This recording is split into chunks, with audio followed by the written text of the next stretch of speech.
An entrepreneur is different from manager, by the way.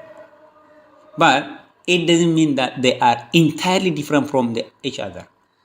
That means they also have their own intersection points. They have similarities and differences, which means when it comes to similarity, both make decisions and are visionaries. Both are accountable for their actions. Both perform management functions. In these points, they are similar.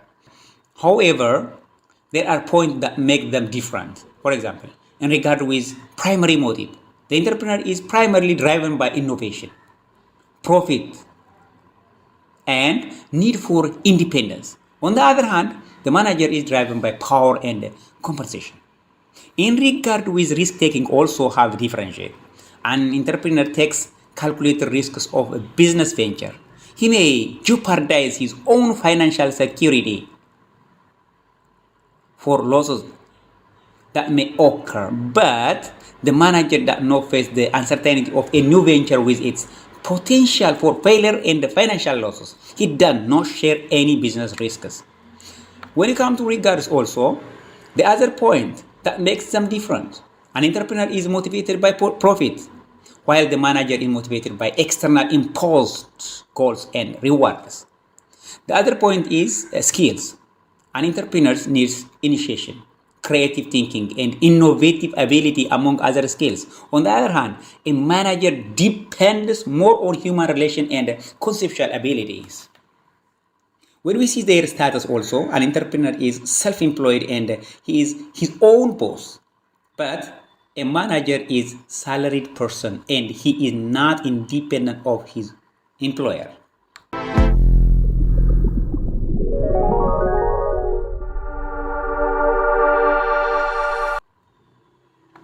Innovation implies action, not just a new idea.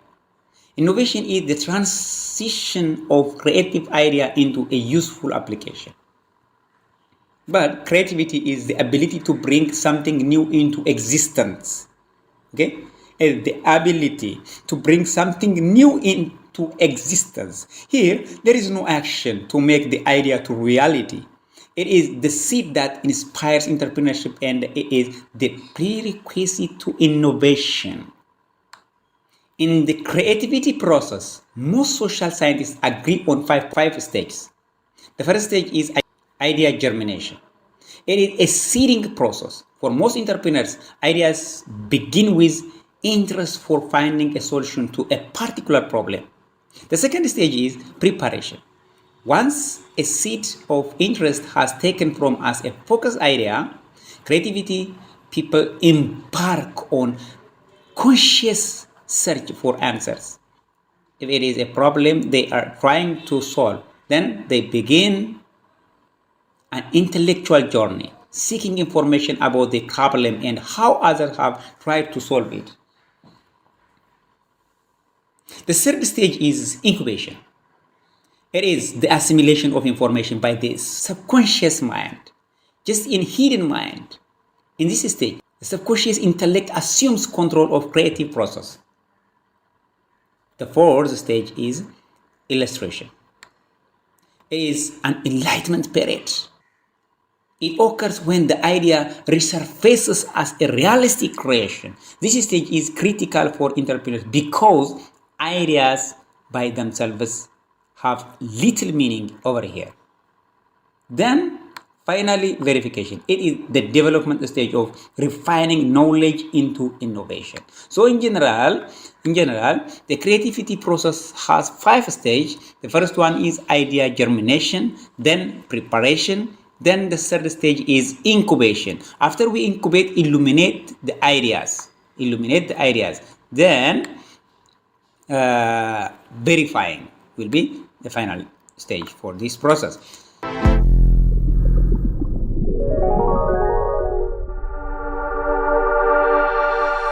When it comes to innovation, is the process of doing new things.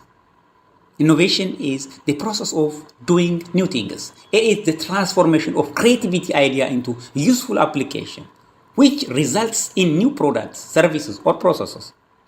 It requires 4 things to be fulfilled. The first one is analytical planning. including on market strategy. The second one is organizing resources, material resource, financial resource, and human resource, whatever it is. Because to bring the idea into reality in the ground, these resources must be organized.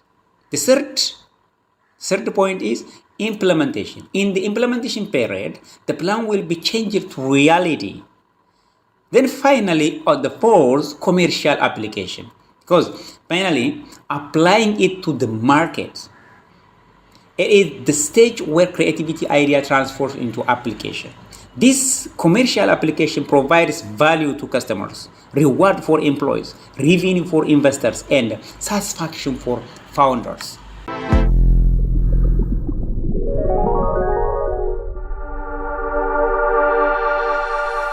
Today, people are becoming entrepreneurs at an alarming rate. Many people share a dream of becoming entrepreneurs. This shows there are a lot of factors that push ordinary people to become entrepreneurs. The reason behind is two factors: pull factor and push factor.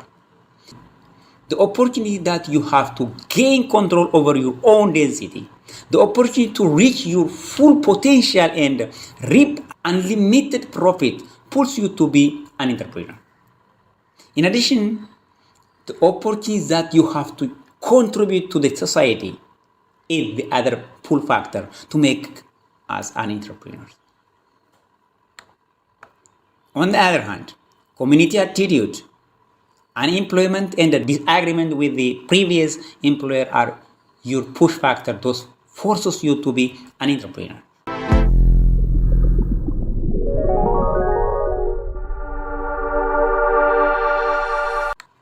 Small business is a business which is independently owned and operated, not dominated in its field of operation, and meets certain standard of number of employees and capital. Generally, there are two approaches to define a small business enterprise: size criteria and economic or control criteria. When it comes to the size criteria, to measure the size of the business and classify them into a small business enterprise, there are criteria commonly used: sales volume, number of employees, asset size, volume of deposit. All these are criteria. And in regard with economic or control criteria, market share, independent, that means not dependent on donors, and management style by itself. Also the other criteria, having a manager with no dependent managers or small number of department managers it has. However, the most widely used criteria to define a small business are number of employees and amount of capital. See, the number of employees and amount of capital is the other widely used criteria to define a small business. According to the current Ethiopian context, micro enterprise and small enterprise, we can say them. So the micro enterprise are a business enterprise found in all sectors of the Ethiopian country with a paid up capital of not more than 20,000 and less than 20 employees. Okay, not more than 20,000 and less than 20 employees, which means micro enterprise. But when it comes to small enterprise, are business enterprise with a paid up capital of more than 20,000 but not exceeding 500,000, and with number of employees ranging from 20 to 100.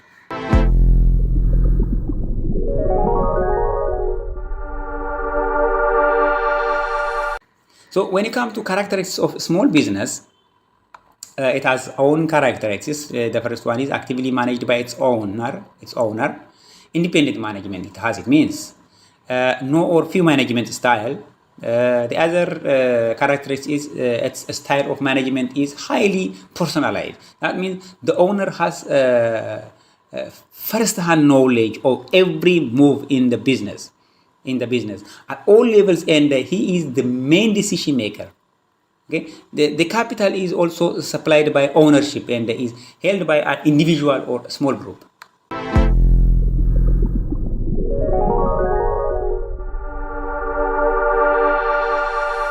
Many small business fail due to various reasons. Out of this, the first one is managerial incompetence or inexperience. This takes the first part, which means A small business with incompetence or having a manager with poor experience cause for failure of the business. So the person who manage the small business has to have full experience and management capability. And weak control system also the other cause, the other point that is cause for failure of small business. If the control systems do not provide adequate information on a timely basis, the entrepreneur may be in trouble before he knows it. Undercapitalization also the other point. It is also the other factor for failing a business. Poor financial control from initially also can be caused. Inadequate marketing plan, promotion, and a poor location can be cause for small business failures. Or these are the pointers.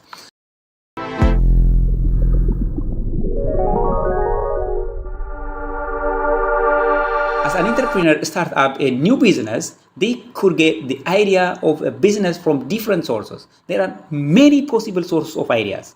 Some of the more useful ones are customer, existing companies, distribution channels, the government and research and development units are the source of business idea. But evaluating the business idea is very, very important point. How to evaluate your business idea? Before bringing the idea into reality, first, we need to write a business plan. Then, assess the market demand. Then, research your direct and indirect competitors. And finally, identify your customers. This is very important point.